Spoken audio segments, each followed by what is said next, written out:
Permiso, buenas tardes.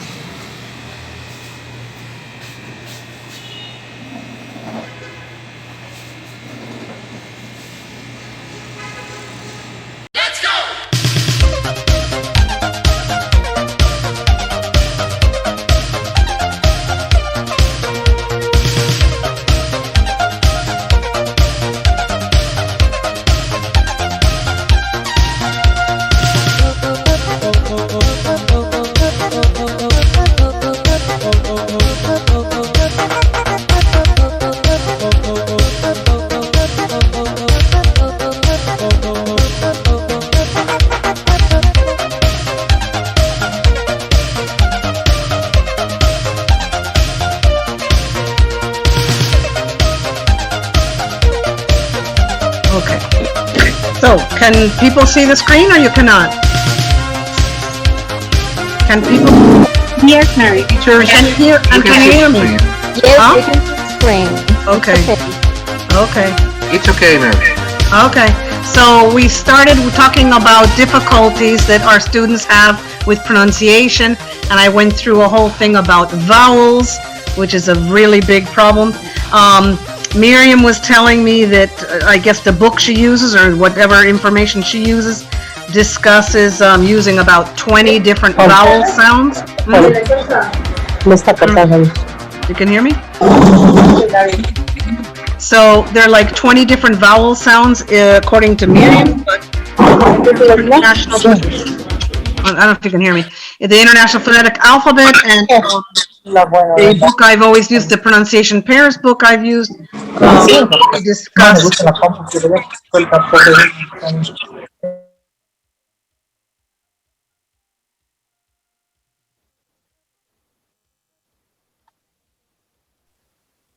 Wait, can you hear me now? One second. Now, yes. Yes. Okay, I don't know what happened. I guess I went right to share. Yes, it's okay. Okay, so I repeat. Well, I was talking to Miriam, and Miriam said that the book she used discuss about using 20 vowel sounds, and the book that I used talks about 12 vowel sounds, 3 diphthong sounds, and of course the rest the consonant sounds.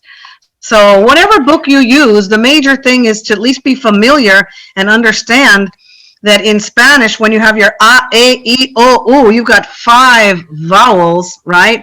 And we have, according to me, at least 12 and 3 diphthongs, 15. And Miriam says the book she used has like 20. So how do you explain to someone who knows? It's the IPA, Mary, not me. Okay, whatever IPA you're using. I was using the one from the Pronunciation Pairs book, the one that I used to use years ago, and I've always used that one because I became familiar with that one. But yeah, there are different sounds you can add to it. But I'm saying, if you are familiar, your students are familiar with 5 vowel sounds, a, e, o, u, and then they suddenly got to get used to, 15 or 20 sounds. That's difficult. So I always introduce the sounds first. Okay, last time we talked about all the different vowel sounds, and we had some games like rhyming games. So today I want to try to go to stress and sentence stress, and maybe how you would test pronunciation, and what are some difficulties you have in teaching pronunciation. And that's basically it. So I'm going to jump to, 1 second, let me get rid of all this. 1 second. So I'm going to get rid of those earlier ones and just go right to the stress and all of that. I did want to go back in consonants to mention one thing. I did mention consonants the last time, but I wanted to talk about spelling variations that we should also know about. I talked about the T and the D and the ID. We should be familiar with those rules and be able to explain those rules to our students when we start teaching the past tense regular. So yes, I assume you teach these rules, you know about these rules. Do you teach them as they come up in the book? Do you teach them as a student makes a mistake? How do you generally teach these in terms of consonants, the past tense, regular? And I can't hear any of you, right?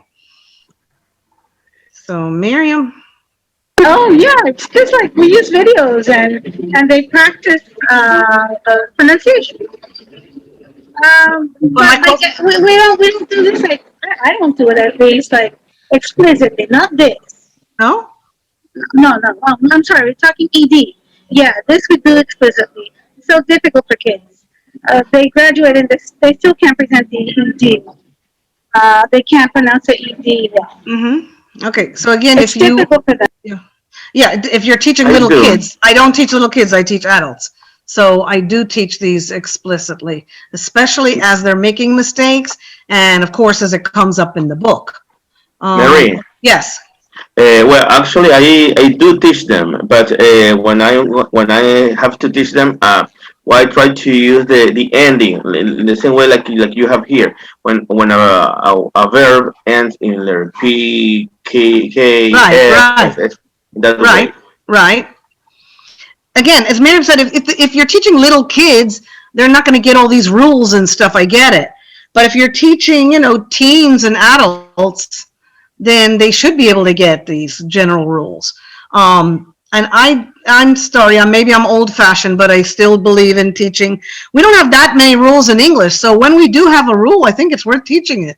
And this is one that I think is worth teaching in the past tense. Now, again, we get back to when should we like interrupt them and correct them, or when should we let it slide? My overall opinion has changed over time, and I do feel more now that if it interferes with meaning, I mean, like the person is talking and you don't understand something, that's an interference with meaning. That is a time when we really do need to say, to be polite the first time, excuse me, could you repeat that? I didn't understand. But then if they keep repeating it wrong and it's not clear, then you need to get clear about either the rules or have them practice more or point out the error. If it's a small error and you know what they meant to say, like I danced last night, I understand the person danced, their pronunciation was not clear. But if they say something and it's not clear and there's interference with meaning, then we really have to stop for a moment and talk about the pronunciation. Okay, I want to get to stress in a moment. I just want to find the one part. Hold on one second. Again, some rules about the T and the D and the ID. And I had mentioned last time that in terms of frequency, if we're talking about the T in number 1 as a 25% frequency, and the final number 3, the id, as the 20% frequency, then one that we really do want to focus on the most is the D, number 2, which is 55% frequency. So, I mean, we want to teach all of these for sure, but obviously 55% frequency is more than a 20 or 25. So I mentioned that the last time. And then I mentioned about irregular verbs. We talked about that. And again, this idea of the long, short, short. For those of you who were absent in the last class, I was mentioning that we have long vowels and short vowels. So something like feel, felt, felt, feel, felt, felt. Some hand movement to show the long and the short of the vowel sounds, in this case of these irregular verbs. Then I had, again, more information about irregular verbs and pronunciation, and this idea of short, short, short, begin, began, begun, drink, drank, drunk, or like no change, cost, cost, cost, cut, cut, cut, no change, no change, no change, short, short sounds. Let me just push ahead. I was mentioning about consonants and vowels again in the last class, so those of you who are there. And I mentioned that I used to have my students make up these phoneme cards. I don't know if you've tried that before. You're interested in doing that. Miriam, you said you still do occasionally, yes? Make up some phoneme cards for your students, or have them make up the phoneme cards? No, they transcribe mostly. I found this book that has like everything with phonemes, and they had to transcribe to real English, Okay, okay. to real words. But the idea of the phoneme card was to see, for example, how one letter in English, like the letter O, can be represented by different sounds. So toys is oi, which is a diphthong, da, which is a, vowel, of course, and troll, o. They are, different sounds. Just because you have the letter O doesn't mean you pronounce all these things the same. And I talked a lot about that in the last class. I mentioned in terms of, again, finishing about consonants, the S and the Z, which is a problem for Spanish speakers too. So if you can teach your students when they have that kind of problem to pronounce the one sound shorter and the longer, I think it helps. Ice, eyes, miss, Ms., Sue, zoo. So if you can have the students really focus on pronouncing the Z a little bit longer, then there should be a differentiation in the S and the Z sounds. Again, here was one with the S and the Z and the IZ, Liz's, Elizabeth's, Taylor's. Let me move on with, 1 second. The more phoneme cards, again, this idea of showing you how even though you have a double O in one word and a double O in the other word, it doesn't mean that we pronounce them the same. This is a big problem for our students. You understand? Our students look at these two words and they would want to pronounce them the same. So, of course not. Books, boots. Books, boots. Again, that first one, is a short vowel sound, whereas ooh is a long vowel sound. Again, I don't know, I've mixed some vowels here with the part of the consonants. I want to push ahead. I mentioned some tongue twisters in the last class. I remember I had Glenda's husband read one of the tongue twisters, you remember? Which was the Betty Butter bought some butter. Here's a few others. I think in Spanish too, you have children in the basic primary classes, right, practicing tongue twisters in Spanish, correct? Yes, you agree?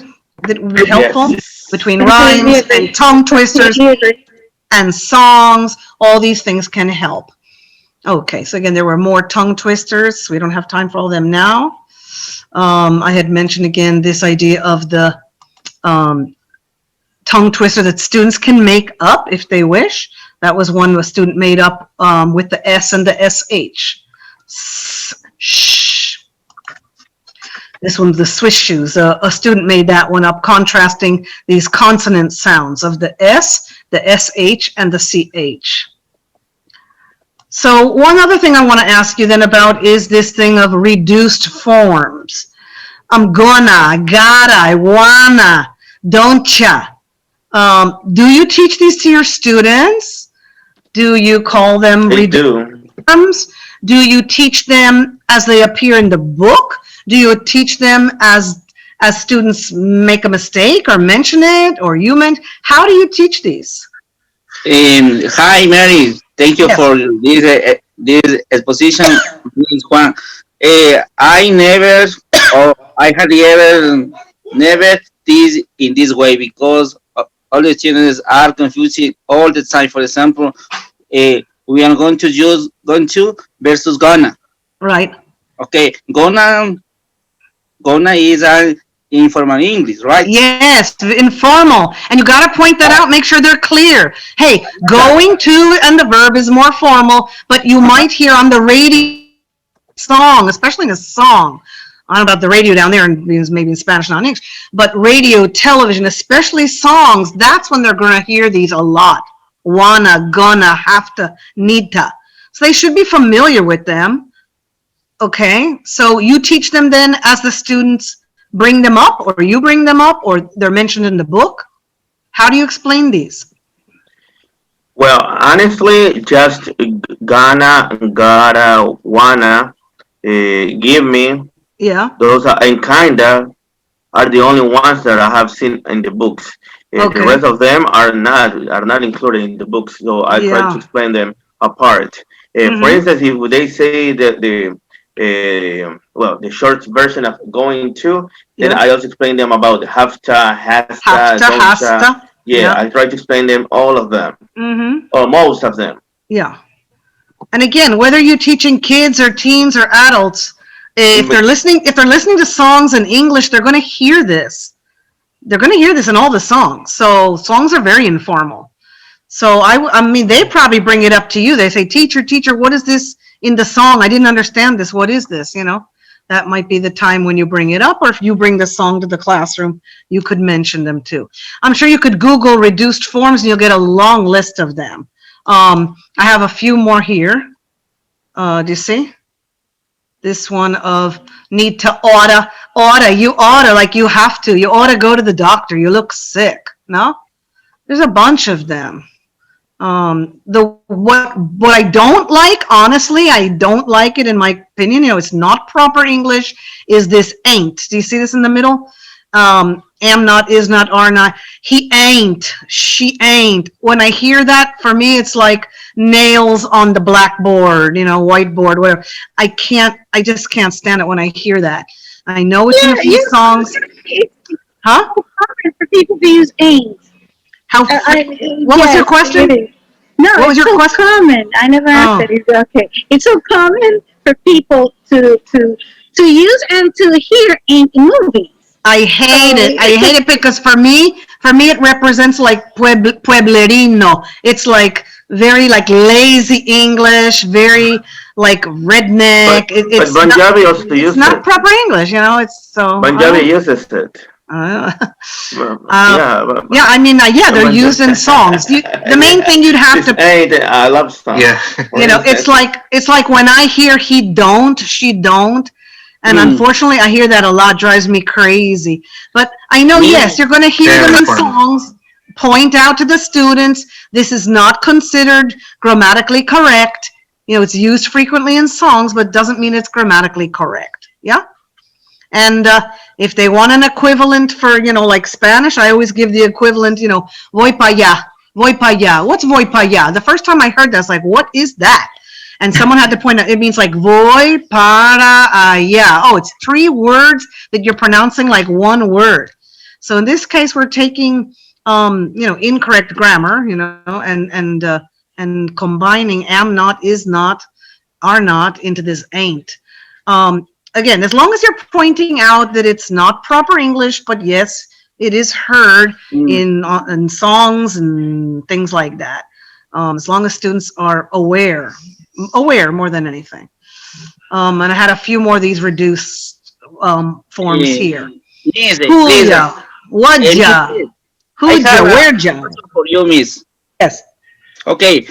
What happened is I use these slangs in one essay or documents. It's very no. It's do not. This is for spoken English. This is not for written English. You know, it's so hard. I just came through. We had IELTS exams this morning. You know, and when I see a student write this kind of stuff, it's like, no, this is not appropriate for an IELTS test, a TOEFL test, a composition. It's not.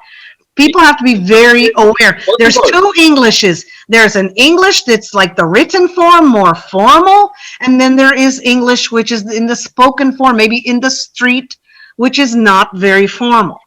And also, are you talking to a teenager? Are you talking to a doctor, architect, professor? Who are you talking to? So all of that has influence as to how you should, you know, speak. But definitely, this is not, in my opinion, appropriate.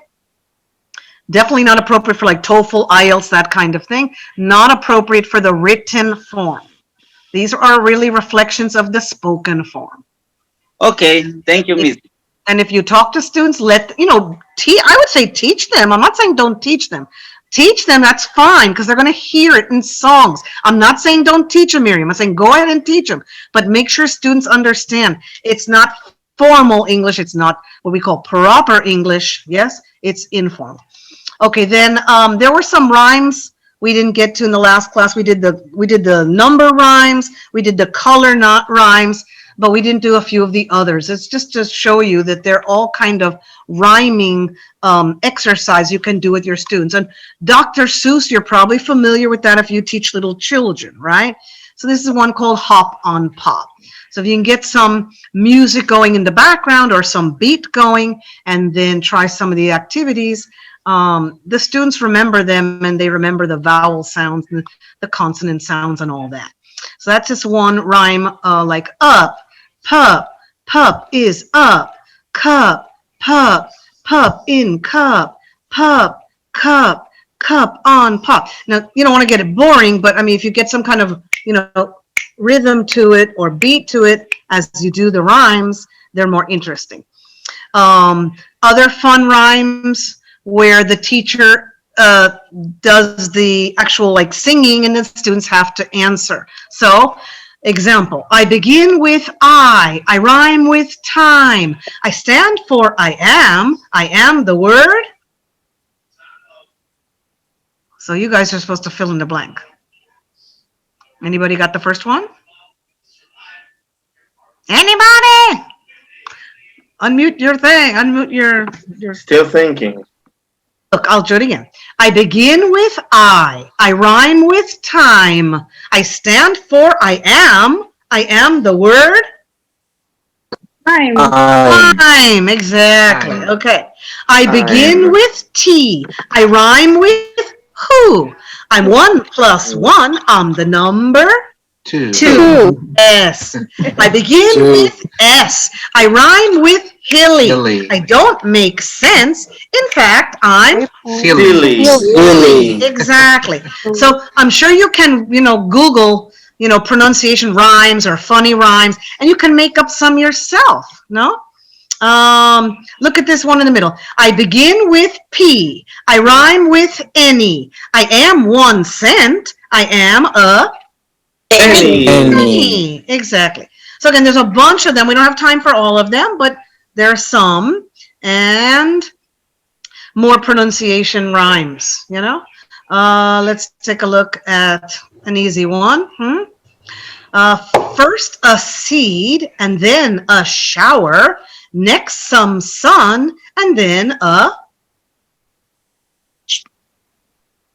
If it's first a seed, Flower. then you add a shower of water, then you add some sun, you're going to get a flower. It's supposed to rhyme with shower, right?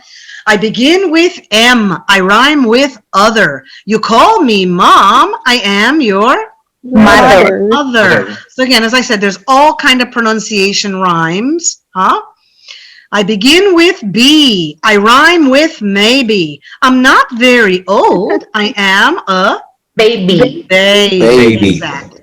And there are limericks. Have you tried limericks with your students? Again, rhymes, tongue twisters, limericks, songs. Have you tried all these for pronunciation exercises? What is a limerick? A limerick is a short, very short, like 4-line, 5-line little kind of a song or chant or poem where certain words rhyme, especially the first word, the second word, and the first, like the ending first, the ending of the second, and the ending of the final one. So for example, there was a lazy old man of Leeds, and simple indeed were his needs. Said he, to save toil from growing things in the soil, I'll just eat the packet of seeds.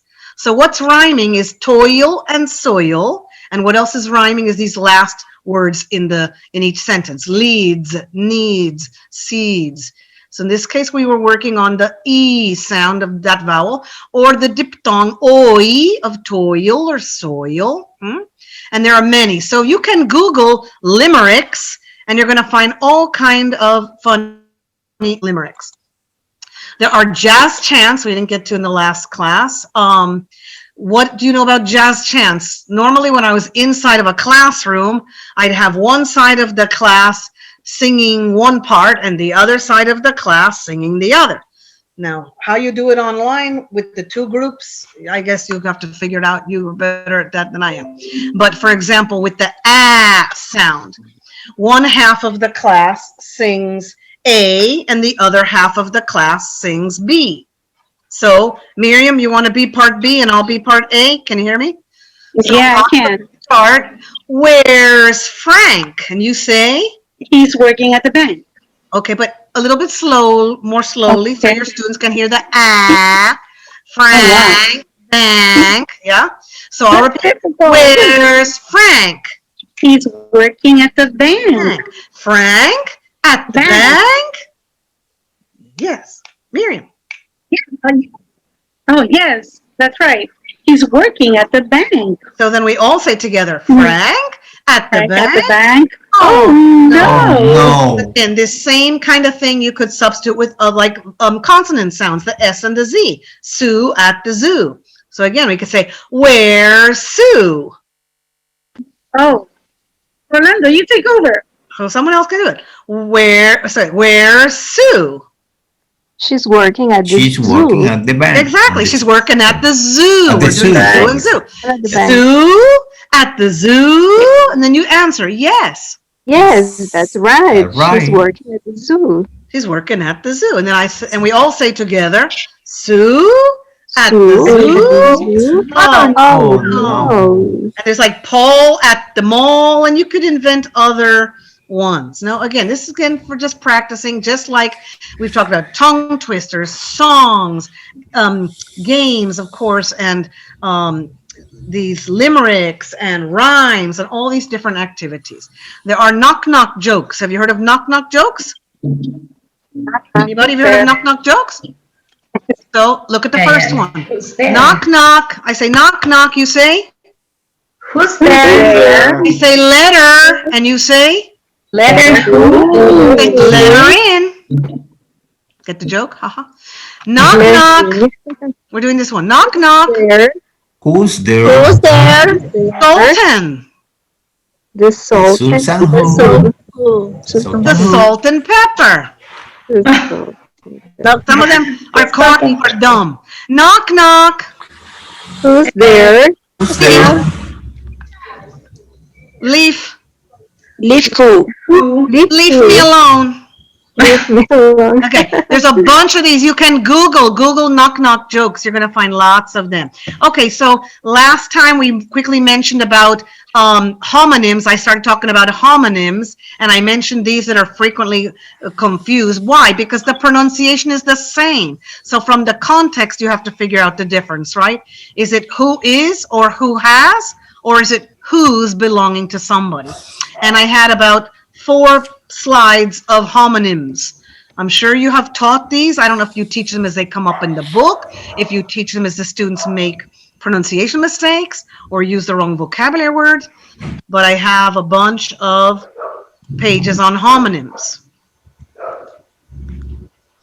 Let me move on because I wanted to get to a couple of other things. Okay, so we said we're going to talk today a little bit more about syllables and syllable stress. Okay, so I want to do that. And then if I have time at the end, I want to go back to one thing about consonants and the spelling of certain words and how we have to make sure we teach our students that they know about that. So as far as syllables and syllable stress, what is a syllable? We know it's a part of a word. Word can be divided into various parts. Now, the way you divide your words in Spanish is different from the way we divide our words in English. So sometimes that's a problem. Another thing is where we put our stress on which syllable. We don't have a lovely, convenient rule. We have a few, but not many. So I've got a few here to teach you today and see if you already know them or not. For example, the word pronounce has 2 syllables, pro and nouns. But should we stress the first syllable or the second? Should we say pronouns or pronounce? Nouns. Okay? We want to stress the second syllable. In a word like pronunciation, we have 5 syllables. Where should we put the stress? Well, we're going to see a rule in a couple of minutes to say put the stress over the syllable directly before that final, in this case, T-I-O-N. So we don't have a lot of rules, and this is one of the problems we have with English, but we have a couple. So let me go down to 105. How many syllables do you hear? Let's take a first look. Number 1, need. 1. Yeah, now look at number 11, needed. 2. 2. Go back to 2, took. Took. 1. 1. Taken. 2. 2. Now listen carefully. Number 3, planned. 1. It's 1. It's a long one, but it's 1. I'll repeat. Planned. And it has the d ending. Now look at number 13. Planted. Planted. It has 2. So this is the kind of thing we should be pointing out to our students, not when one student makes one mistake, you're going to embarrass that student in front of everybody else.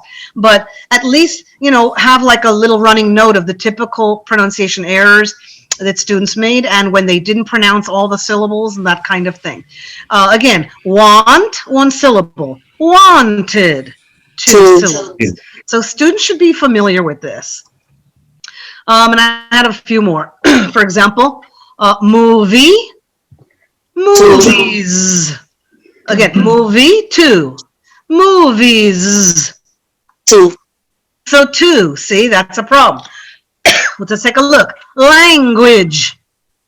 Two. Now listen to number 12. Languages. Three. Three. You understand? Look at number 3. Bridge. One. Look at number 13. Bridges. Two.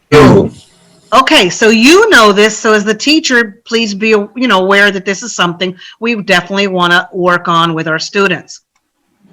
Okay, as far as syllables and syllable stress, let's move on a little bit more here. These are ones that my students mix up a lot. I don't know if you agree with me. Have you noticed your students mix these up? I remember in Ecuador when we were teaching like the present perfect tense and the word since, my students at the LICA always used to pronounce science. Science, yes. No, it's not two syllables, not science, it's since, one syllable. My Brazilian students always mix up store, one syllable, story, two syllables, history, three syllables. So sometimes that's helpful in terms of, you know, teaching a word or teaching pronunciation. Note how many syllables and notice the difference. My Brazilian students have a big problem, and my Spanish speaker students have a problem with quit, quite, one syllable, quiet, two syllables, and quietly, three syllables. So if you go down to the bottom where it says example, what's the difference of pronouns, which is a noun, versus pronounce, which is a verb? Notice how we're stressing different syllables. Look at the very bottom if you can see it. I don't know if you can see it. At the very bottom, I'll try to make it bigger. Whoops, a little bit. Make it go, Okay, anyway, try to make it a little bigger, but I don't think I helped. In number 1, where it's a verb, he won't desert his family. This is a verb. What do I mean by he won't desert his family? What's another word we could use for desert here in this, if we want to use a synonym? He won't. Think of a verb that starts with the letter A. Abandon? Yes, very good. He won't abandon his family. He won't desert his family. But now look at number 2. He lived in the Sahara Desert. He lived in the Sahara Desert. We know that's what, desierto, right? Now look, isn't that crazy? Desert, and here we have desert. Different pronunciation, but same spelling. And now look at number 3. My favorite dessert is cake. So these kind of things are obviously going to cause confusion and problems for our students. They're definitely things we want to teach them and explain to them. Okay, so let me quickly move on. So you definitely want to explain about syllables and which syllables get the stress. And then if you'll hold on for a minute after this, I've got, I think, just a couple of rules since we don't have many rules. So let's take a look. If we say tomorrow, tomorrow, we have 3 syllables, and we're going to stress the second syllable. Atmosphere, atmosphere. How many syllables? 3. 3. And what are we stressing? The last one. Try again. Listen again. Atmosphere. The first one. Yeah, I'm stressing the first one. The first syllable. Yeah. Now listen to this next one, because you guys would say cafeteria, right? Yeah. And we say cafeteria. Cafeteria. Cafeteria. Cafeteria. How many syllables did you hear? Here. 4. How many did you hear? You only heard 4? Listen for me. Listen again. Cafeteria. Number 2. Cafeteria. 3. Cafeteria. 4. Say 5. Blah, blah, blah, blah, blah. Blah, blah, blah, blah. Number Mary, 5. sorry to Blah, interrupt blah, you. blah. Mary, Huh? sorry to interrupt you. In less than 1 minute, the Zoom will expire, but we're reconnecting shoot. the same link. Okay. Oh, so repeat what you said. Sorry, Andres, what? We are going to reconnect in less than 1 minute because the Zoom Okay. time is expiring Uh-oh. in less than 1 Okay. minute. So what do you want me to do? I think you can Keep present going something until- and then we reconnect immediately. Okay, you tell me how. Okay. Anyway, so that was the idea of this exercise, to practice how many syllables and which syllable gets the stress. But then the next question from your students are, the next question is going to be like, well, how do I know? Can you predict? How do I know where to put the stress? And that's when I always say, God bless. Because we don't have a lot of nice, easy rules like you have in Spanish. We really don't. If we continue for a few minutes, I'll show you a few more of these, introduce some of the rules for the word stress and get to sentence stress. So, Andres, what sentence can change with the meaning can change depending on where you put your stress in the sentence. Similar example with Mary ate a bowl of blueberry cereal for breakfast. Depending on where you're focusing, which vocabulary word you're stressing, you could be communicating something totally different. Intonation, I'm sure you talk about intonation in your class, but the only comment I had here was basically in rising intonation, the voice goes up in the yes/no questions when we're curious, when we're surprised, and the voice goes down a little bit in the WH questions. So that's more about intonation, this is more than maybe pronunciation. So the last thing to ask you is about tests. How do you give tests? Do you give pronunciation tests? And Andres, are you still there? Yes, sure. Okay, Oh. so I know you have a 6 o'clock meeting with another group. So I don't know, are they going to be on this same Zoom group, or they're going to be on some different one? No, but that's okay, Mary. If you have more information to share with us, Sure. the streaming couple- is going Okay. on, yeah. Okay, just a couple more minutes. The first question is, what's the best way to test your students' pronunciation? Do you just like ask them to read a paragraph, ask them to read some sentences? Do you ask them to do some kind of oral presentation? Something I like to do it when I had the classes in person, and they tried it also online. It's not my favorite, but students can do it with PowerPoints. Ask them to prepare this PowerPoint presentation, talk about some topic they're interested in. Is that how you check their pronunciation? Or you don't even bother to like, I do. huh? I do give a pronunciation test by project presentation with Google Slides, or Right. I ask them to record The a voice? page of the book, their voice. Yes, Now, Glenn, that's Glenda talking, right? and that's me talking. That was Mary. you talking. I thought so. Okay. But you're teaching Spanish. I know, but that's I give them pronunciation test In Spanish? in Spanish. Yes. Really? Yeah, Because- and all this deep tongues and pronunciation they learn on their own with the websites, and then they Yeah. come up with the results. And then you have them read like sentences or just do oral presentations? And they make Google Slides presentation on projects, pronouncing the words in Spanish. Also, I can ask them to read a page on the book that I write for them. Right. They just have to read it and record it and send it and put it in Canvas or Oh, gosh. either one. Yeah. Mhm. Okay, but again, you know, we test grammar, we test the reading, we test, I guess, the reading and vocabulary, we test the grammar, we test, I guess, their speaking skills. I guess you'd consider pronunciation part of their speaking skills. So when you give them a test, you know, on speaking and have them do an oral presentation, do you give them a separate grade for pronunciation? Like Glenda, you said you do. I don't know about I the do. others. I do pronunciation test, and it's different from the speaking test. Yeah, okay. Because for many teachers, like, it's just the same. It's a speaking test, and if I can understand them, their pronunciation was good. If I couldn't understand them, well, you know, whatever.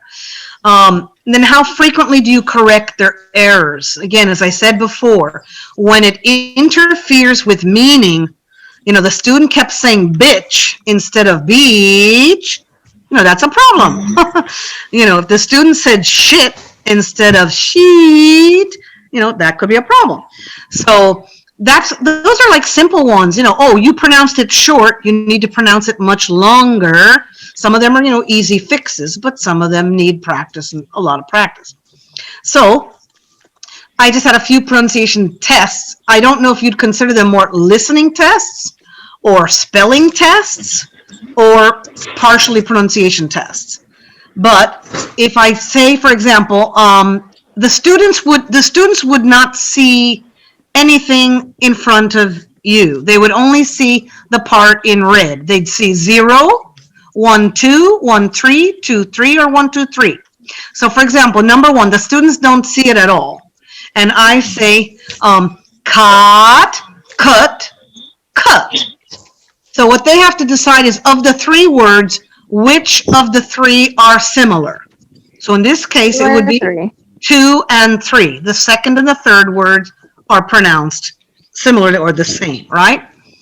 Look at number 2. Wait, wait, wet.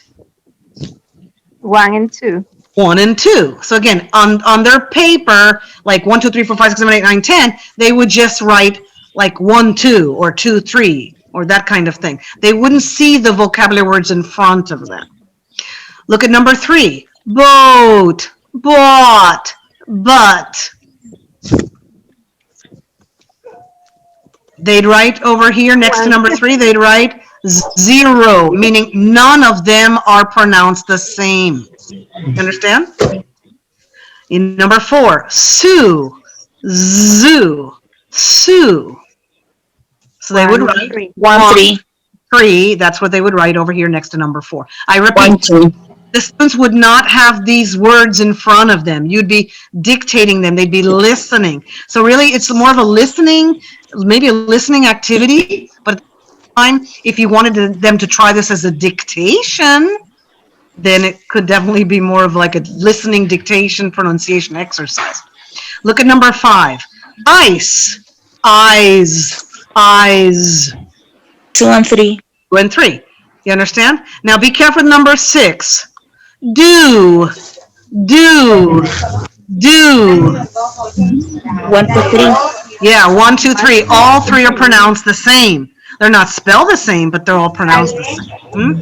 Okay, again, I'm just going to go on because I know we're limited with time. But also notice number 9. They're speaking in the background, Andres. Maybe tell someone to mute their Okay. computer. Can you ask?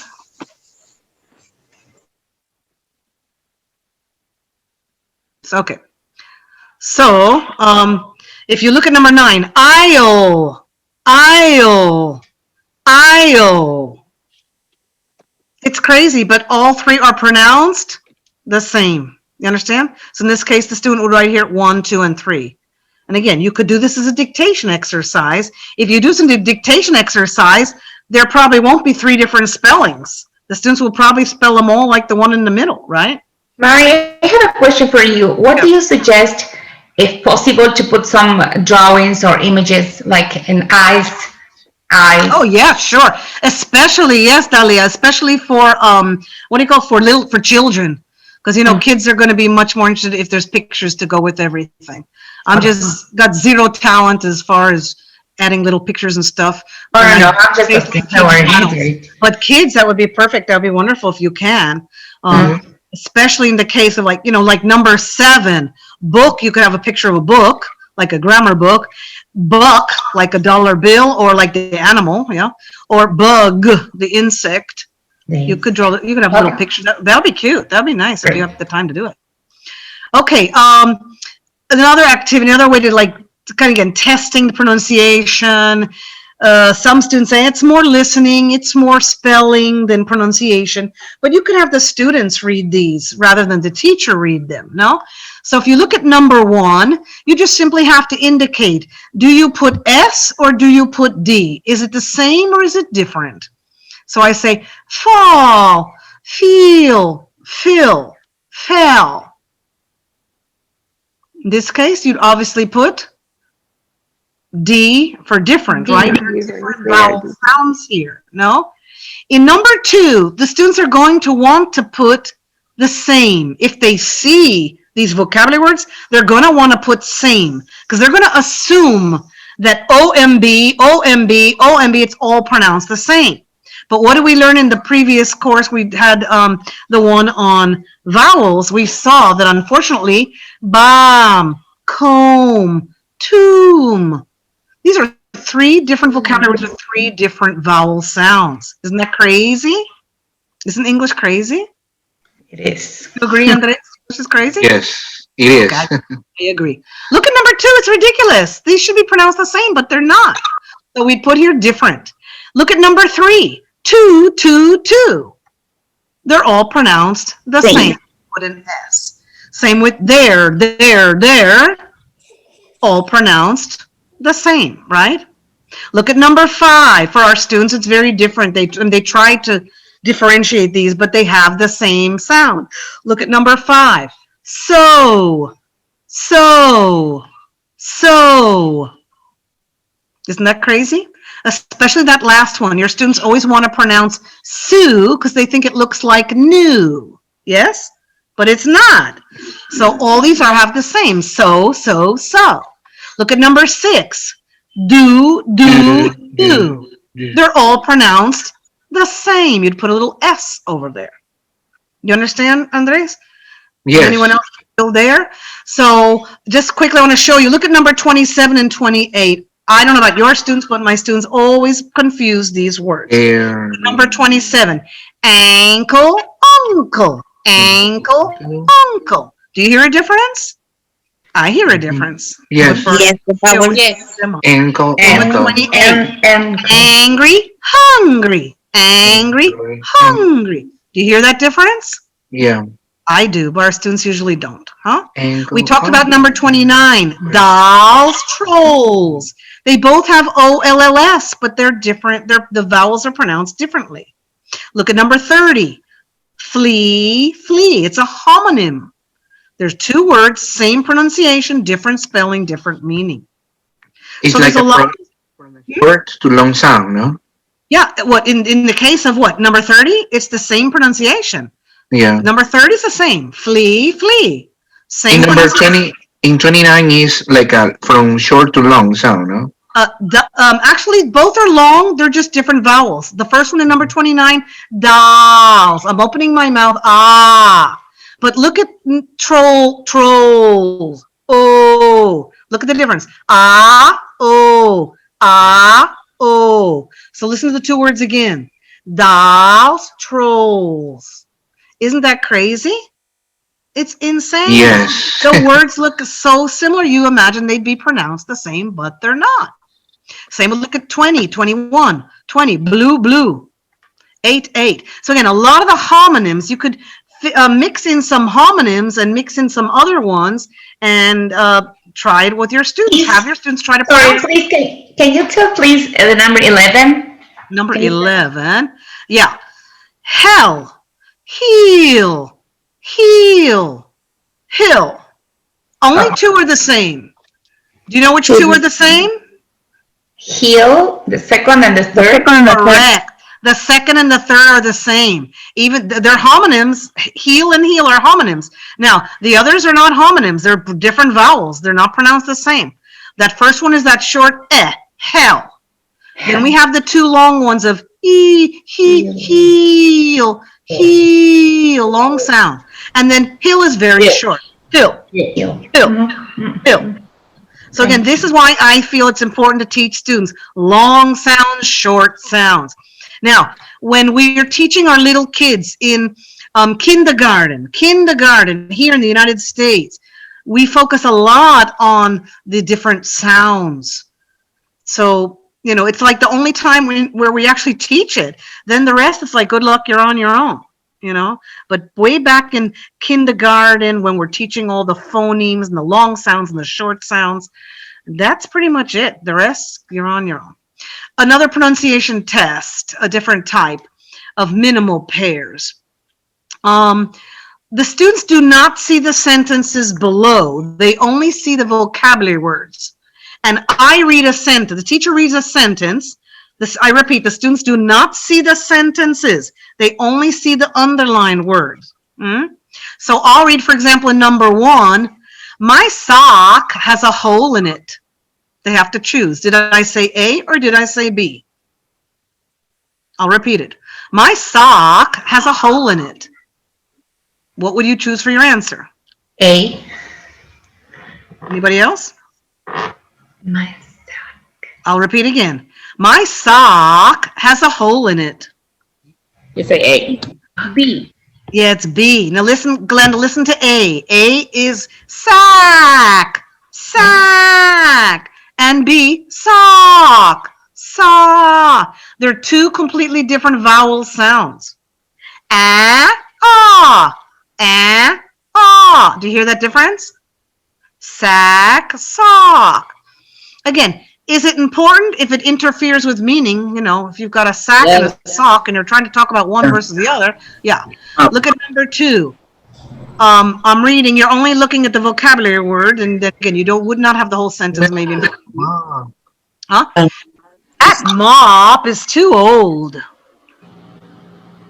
That mop is too old. B. Yeah, it's B.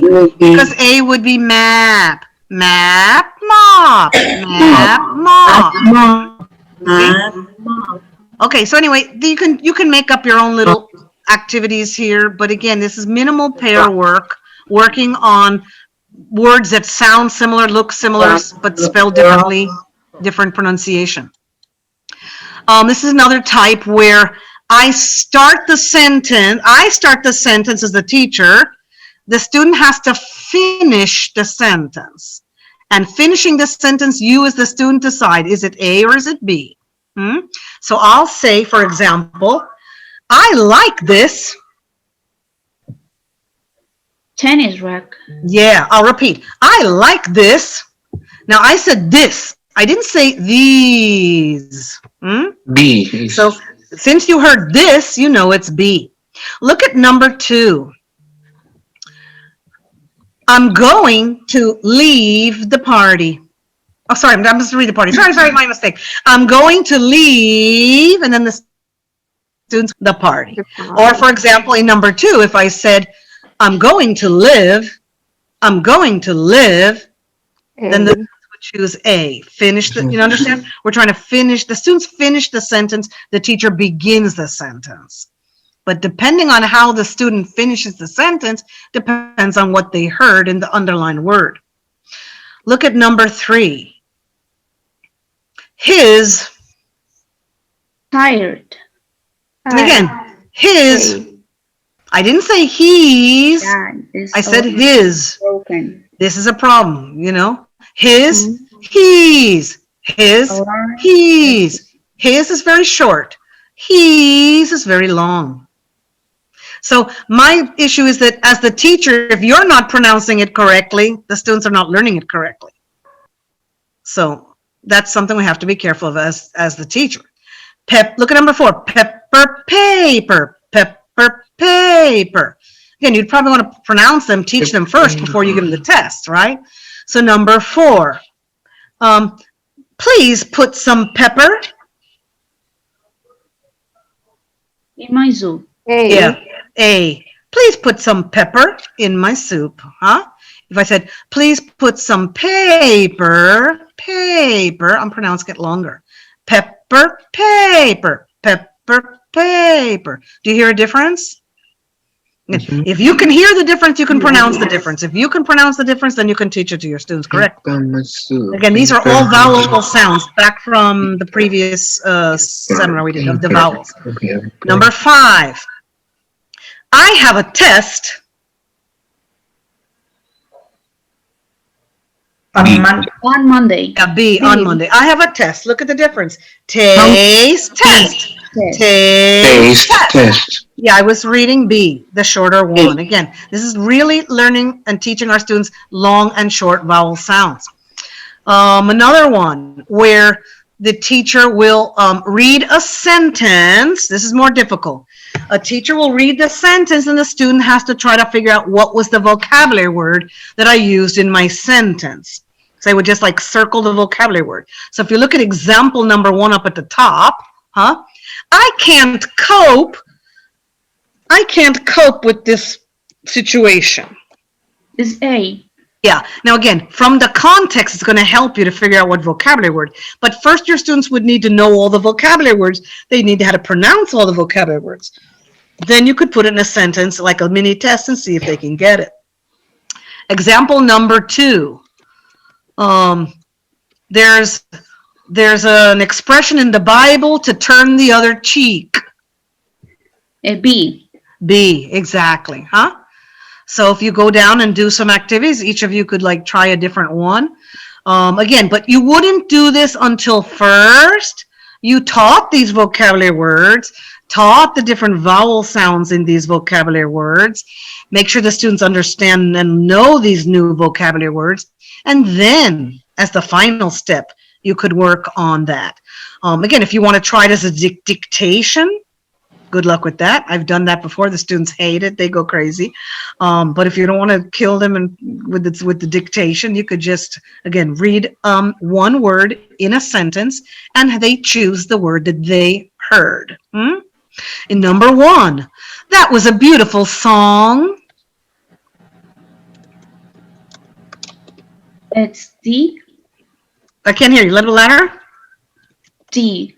D, yes, song, the noun. It's not sing, sang, sung, you know, the verb and all that. Just another one, for example, number 2. He threw the lid in the garbage. E.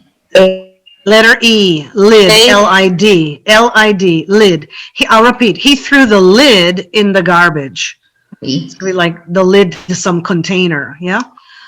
Number 3 is very tricky. Again, you need to know these vocabulary words, Look at number 3. Noise, nose, nosy, nose, now. And I usually have nosy and noisy. I didn't put nosy there. Nosy like a nosy neighbor, and noisy like much noise. So I usually have that one there. I didn't put it. Anyway, so these are all different kind of fun things. Again, some people would say, well, it's really more of a test of their spelling and their listening comprehension than their pronunciation. But you could have different students read different lines. For example, I could say, Andres, please read number 1. And Andres reads, sun, Sun, song, yeah, sung, sang, and sang, exactly. And I can say, okay, Dalila, can you please read number 6? Number 6. Their names, Don. Dawn. B is my New York sound. Oh, dawn. Dawn. Dawn. Don't confuse B and C. Okay. C we know, right? And D is Don. Dan. Dan. Dan. And E? is Nice and long. Dan. D. Nice and long. Okay. Again, we would have the students practice all the vowel sounds, practice all the different vocabulary words, make sure they know the meaning before you ever try to test them. You're not going to test them if they haven't learned the words yet, right? Exactly. Huh? Okay. Look at 8. I love number 8. Pull, pull, pull, pool, pale, how, pale. Now in number 8, there are actually 2 words that have the same pronunciation. In number 8, 2 words have the same pronunciation. Letters? E and G. And G, correct. Who said that? Sonia. Very good, Sonia. A+. Okay, so again, that's a homonym. Pale in E, pale in G. Homonyms, 2 words with the same sound. They got the